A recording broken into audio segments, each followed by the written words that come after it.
Halo Kamlingers Rebahaners. Selamat datang di sesi baru video Alia, di mana di sini kita akan saling sharing cerita pengalaman seram. Karena entah kenapa aku lagi ketagihan yang horor-horor padahal takut. Jadi aku pengen kasih judul ini sesi takut bersama. Semoga video ini bisa nemenin Jumat malammu, agar Jumat malammu bisa lebih berwarna gelap. Nggak mau malam Jumat soalnya aku juga takut. Jadinya Jumat malam ya nggak? Masih ada Jumatnya dan masih ada malam-malamnya. Kasihlah. Hari ini karena episode 1 aku ambil cerita dari seseorang yang aku kenal banget. Jadi yang diceritain pasti beneran. Dia tuh sekarang lagi kuliah di salah satu universitas negeri yang menurutku cukup terkenal. Tapi nggak tahu secara masyarakat terkenal nggak. Aku kupara kudet, temanku sedikit, jadi nggak tahu pandangan masyarakat. Aku bakal nyeritain beberapa pengalaman horor dia di kampus. Dari awal dulu nih, sebelum dia masuk kampus itu, dia udah mengalami satu buah pengalaman yang dia nggak bisa lupain. Jadi kan sebelum masuk kampus itu kan dia pilih-pilih nih, aduh mau masuk jurusan apa gitu kan. Dia juga punya teman yang lagi mau mencari inspirasi lah. Dia ajakin temennya untuk keliling kampus. Nah, entah kenapa dia tuh perginya malam-malam. Padahal bisa pagi gitu ya, ngapain malam-malam? Kurang kerjaan banget anjir. Nah kebetulan daerah univnya tuh kalau malam tuh agak gelap, walaupun udah banyak lampu tapi tetap agak gelap dan rindang. Terus banyak pohon-pohonnya. Udah pertanda banget gak sih? Serem bingit. Mending besoknya aja gak sih? Siang-siang. Pemberani kali kalian, ngapain? Dia juga ngomong ke aku, apa sih malam-malam ngelewatin daerah kampus yang rindang? Kayaknya dia menyesal banget ya sekarang.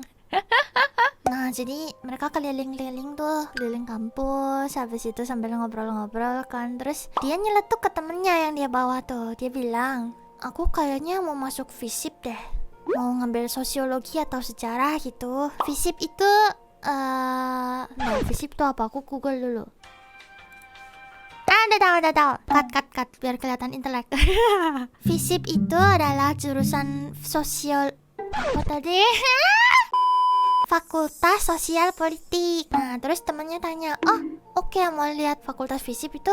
Ya, oke gitu kan. Nah jadi mereka tuh ngelewatin daerah FISIP sambil menuju arah tempat mereka mau makan. Udah lewat jam makan juga kan, malam-malam lapar itu, jadi sekalian lewat. Nah terus waktu lewat, temenku ini lihat ada orang-orang baris-baris. Itu malam-malam kan, jadi dia heran, ngapain orang malam-malam baris-baris? Baju mereka tuh seragam putih, jadi karena masih seragam, dia masih positive thinking. Nah terus diliatin aja kan sambil lewat. Mungkin lagi latihan baris atau gimana gitu. Lewat. Temennya biasa-biasa aja, temennya kayak nggak lihat apa-apa. Lewat, jalan. Lama diliatin ada yang terbang. Jadi ternyata itu adalah barisan para Hai.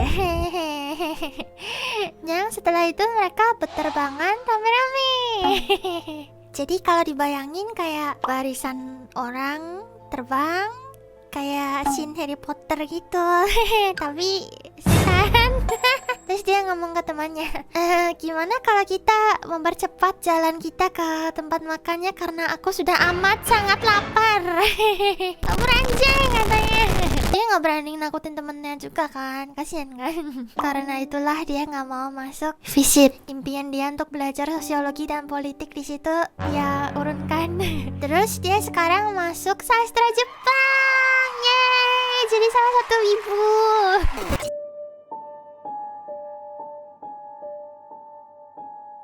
Terus kisah lain dia di kampus. Waktu itu lagi ada kegiatan acara di kampus dan dia ikut kepanitiaannya. Di kampus tuh ada aula. Aulanya tuh besar gitu, biasa buat tempat seminar. Nah waktu itu tuh aula itu lagi dipakai sama panitia-panitia acara ini buat taruh-taruh barang, titip-titip tas para panitia, sama kayak proyektor apa segala tuh dititipin di situ dulu. Dan di ruangan itu tadinya tuh juga ada kayak alat-alat karawitan. Alat karawitan apa aku nggak tahu, tapi kedengarannya sangat seram. Cariin dong editor. Karawitan adalah seni gamelan dan seni suara yang bertangga nada slendro dan pelok. Kesenian ini terkenal di Pulau Jawa dan Bali.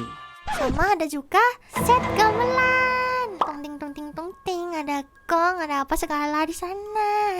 Serem bingit. Tapi kasihan ya gamelan-gamelannya, padahal alat instrumental yang sangat keren, tapi setan-setan tuh jadi image-nya jelek. Aduh. Kebetulan hari itu pas siap-siap itu ya lagi red day, dia nyebutnya apa ya, kalian tahu lah, lagi bulanan cewek. Dan sini dia lemes kan, pas bantuin juga kelihatan gitu kan, kayak lambat gitu, kayak gimana ya, kayak nggak fokus gitu. Nah lalu didatengin sama pak ketuanya bilang, udah kamu istirahat aja itu di aula. Istirahatlah tuh di aula tuh, duduk-duduk kan. Saat itu dia tuh duduknya deket tembok biar bisa senderan ya kan kalau orang datang bulan juga biasanya punggungnya nggak enak. Kalau duduknya nggak senderan makin nggak enak lagi ya nggak. Hanya wanita yang paham. Nah di dekat tembok tempat dia duduk itu ada jendela. Jendelanya cukup gelap dan di seberang tempat dia duduk juga ada jendela. Nah jendela yang di seberangnya dia tempat duduk itu nyambung ke luar gedung. Jadi dari situ bisa lihat keadaan luar gitu. Di pemandangannya itu ada pohon. Jadi dia bisa lihat pohon dari jendela seberang tempat dia duduk. Nah terus dia duduk sambil gabut, pusing-pusing. Dia nyelatuk, dia ngomong sendiri. Ya Allah bosan banget. Nah terus gak lama kemudian dia lihat kayak titik kecil warna merah. Itu di jendela yang di seberangnya dia tuh yang menuju keluar. Terus dia kayak, siapa sih main-main laser malam-malam? Positive thinking lah ya, laser itu kan merah titik itu kan. Makin diliatin sama dia, kok titik merahnya makin jelas. Terus makin kelihatan, nggak taunya santai. Dia langsung senyum kayak gini. Dia kaget, marah, istighfar gitu kan. Dia kaget gini nih. Samping gitu, langsung ke samping gitu kan. Di jendela deket dia duduk juga ada lagi nyengir. Jadi dia kaget ngeliat laser, dia tutup mata, langsung ngadep samping, dia buka mata, ada satu lagi. Dia berdiri, terus secara otomatis dia bilang karena dia orang yang ramah. Kalau disenyumin, kata emas, senyum balik. Jadi dia senyumin balik. Terus dia ngacir. Terus dia merasa kayak habis meet and greet sama Kuntai katanya. Ya begitulah beberapa cerita pengalaman dia di kampus ya. Kalau kalian ada pengalaman seram juga, bisa yang lebih seram ya, ini buat awal doang nih, silahkan tulis di form. Linknya aku tulis di deskripsi, sama nanti aku tulis di pin komen juga. Ceritain pengalaman kalian yang seram-seram buat aku bikin video terus kita takut bareng ya nggak? Oh ya, aku juga mau minta doa atau semangat dari kalian buat dia. Sebut saja namanya mie ayam karena dia minta disamarin. Minta doa agar dia skripsinya lancar karena bentar lagi dia akan menghadapi skripsi. Amin. Terima kasih, sampai jumpa di konten selanjutnya. Bye bye.